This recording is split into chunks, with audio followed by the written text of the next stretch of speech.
You See What I See, exclusive on Spotify.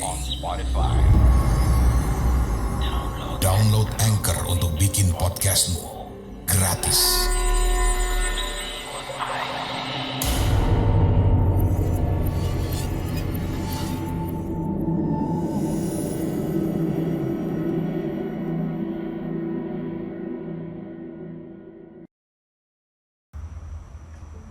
Di desa itu, bapak saya bisa dikatakan salah satu orang yang dibenci oleh nelayan-nelayan lain. Waktu saya kecil hingga usia saya 14 tahun, saya tidak tahu alasan mereka membenci bapak karena apa. Setahu saya, di rumah bapak itu sayang sekali sama keluarga. Memang, tidak semua apa yang kami inginkan itu diberikan oleh Bapak.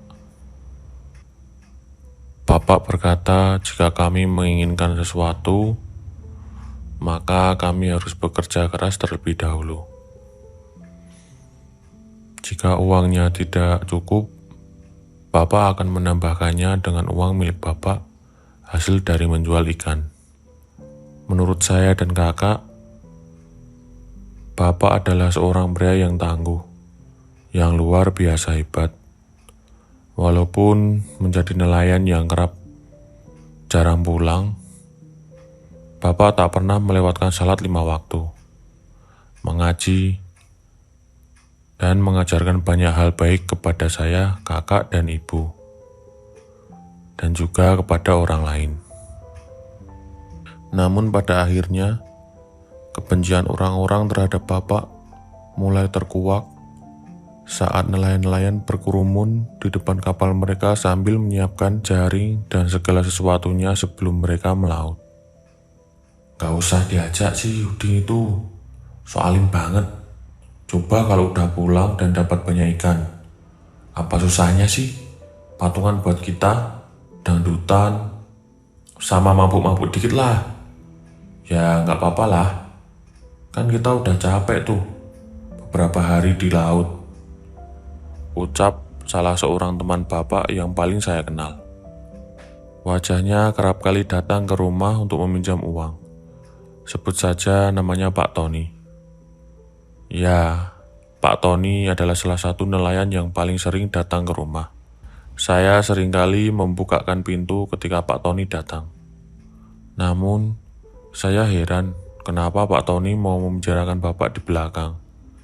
Bahkan berkata tak usah mengajak Bapak melaut bersama-sama lagi.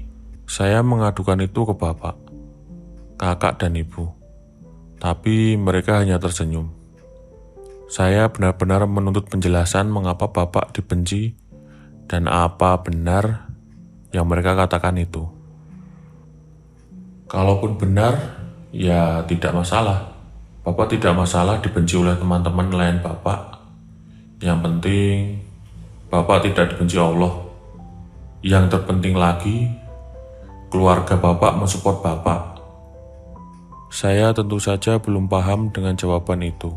Namun, seiring berjalannya waktu, saya menjadi risih dengan perbuatan teman-teman Bapak itu. Desa kami memang desa nelayan. Semua pria dewasanya mayoritas menjadi nelayan. Ketika berangkat, ada anak, istri, saudara-saudara yang menunggu para pelaut untuk pulang dan kembali dengan selamat. Tak melulu soal uang, pendapatan, ikan-ikan yang melimpah, tapi ada banyak nilai-nilai yang lain menurut Bapak. Yang jika pulang dari melaut membawa ikan dan uang yang banyak lalu dihabiskan untuk dangdutan dan mabuk-mabukan itu benar-benar tidak sepadan. Uang selayaknya keringat yang sudah tercurah bersama doa-doa baik tentu harus diberikan kepada keluarga, bukan untuk dihambur-hamburkan, apalagi untuk dangdutan bersama biduan-biduan dan mabuk-mabukan yang sudah jelas akan mengakibatkan hal buruk. Perlahan saya mengerti dan sadar akan pilihan Bapak. Namun sepertinya teman-teman nelayan Bapak semakin menjauhi Bapak. Dan mungkin mereka memiliki dendam kesumat lain. Entah ini hanya pikiran buruk saya saja, mungkin. Sampai akhirnya sebuah kejadian yang tak diinginkan terjadi. Malam itu cuaca sangat buruk dan ekstrim. Angin-angin seolah berputar-putar, marah membuat saya ketakutan. Memang, resiko warga yang tinggal di pesisir, ya seperti ini. Namun, kali ini cuaca benar-benar berbeda. Malam itu rasanya tak ingin tinggal lagi di sana. Benar-benar menakutkan. Suara angin yang meliuk-liuk di sekeliling rumah benar-benar terdengar di telinga saya. Ibu dan kakak meminta saya berdoa bertiga. Kami berpelukan sangat erat, mendoakan hal yang baik-baik untuk Bapak. Beberapa jam dalam keadaan tak tenang seperti itu, cuaca ekstrim reda. Alhamdulillah. Selama beberapa hari, tak terulang lagi cuaca ekstrim yang seperti itu di kemudian harinya. Beberapa malam setelah Bapak melaut, saya membantu ibu seperti biasa setelah pulang sekolah. Menjajakan ikan-ikan kering keliling kampung, bahkan membawanya ke sekolah. Saya tidak malu, karena Bapak mengajarkan apa saja yang kita lakukan selama baik, kita tetap harus merasa bangga. Walau capek dan lelah, saya senang bisa membantu ibu menjual banyak ikan, dan ibu bisa membayar uang sekolah saya dan kakak, dan menyisihkan sedikit uang dari itu. Malamnya kami tidur, dan tepat jam 2 malam, saya mendengar suara pintu kamar terbuka. Saya yang lelah hanya bisa tersenyum, melihat Bapak dengan kaos biru kesayangannya, dan celana panjang yang digulung hingga ke mata kaki. Bapak pun tersenyum menatap saya. "Bapak pulang ya, Le," ucapnya waktu itu. Saya yang mengantuk, antara itu mimpi atau kejadian nyata, hanya bisa mengangguk pelan, lalu meneruskan tidur saya. Hingga pagi-pagi kami mendapat kabar bahwa kapal Bapak tak berhasil kembali. Lalu, siapa tadi malam? Tanya saya penasaran. Malam-malam setelahnya, saya selalu dihantui mimpi buruk tentang Bapak. Malam-malam setelahnya, saya selalu dihantui tentang Bapak. Bapak yang tanpa kepala, dengan wajah yang berdarah-darah, meminta tolong pada saya. "Le, tolong Bapak, sakit Le, sakit." Saya ragu untuk menyampaikan itu kepada ibu. Namun, saya ceritakan mimpi menakutkan itu kepada kakak.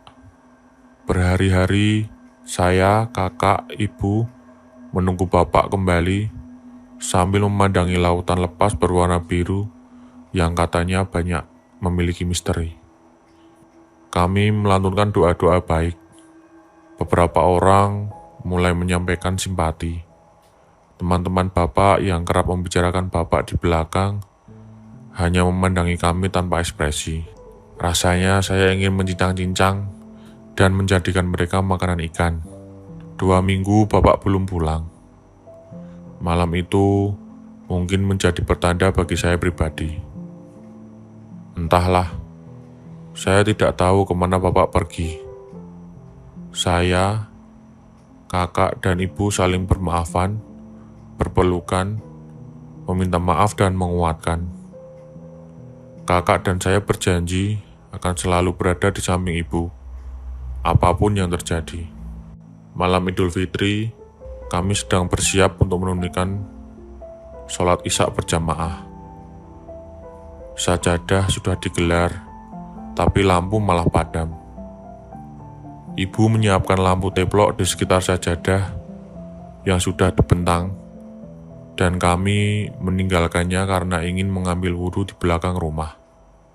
Setelah kami kembali, jendela dan pintu terbuka sendiri dengan tiba-tiba. Aroma wewangian menusuk hidung seolah mengobati rasa rindu kami atas kehilangan Bapak yang bertahun-tahun tiada kabar. Mungkin Bapak sudah mendoakan kami dari jauh, mendoakan yang terbaik untuk kehidupan kami. Dan beliau berharap anak-anaknya menjadi anak-anak yang baik dan memiliki empati yang tinggi. Hingga saat ini, Bapak tak pernah kembali. Doa-doa baik masih tetap saya panjatkan. Pun demikian dengan kakak dan ibu, berharap suatu saat nanti ada keajaiban. Jangan putus doakan kami, Pak, dimanapun Bapak berada.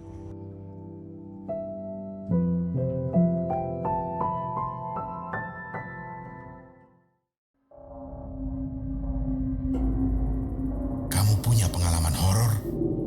Kirim ceritamu ke podcast.ceritahoror@gmail.com.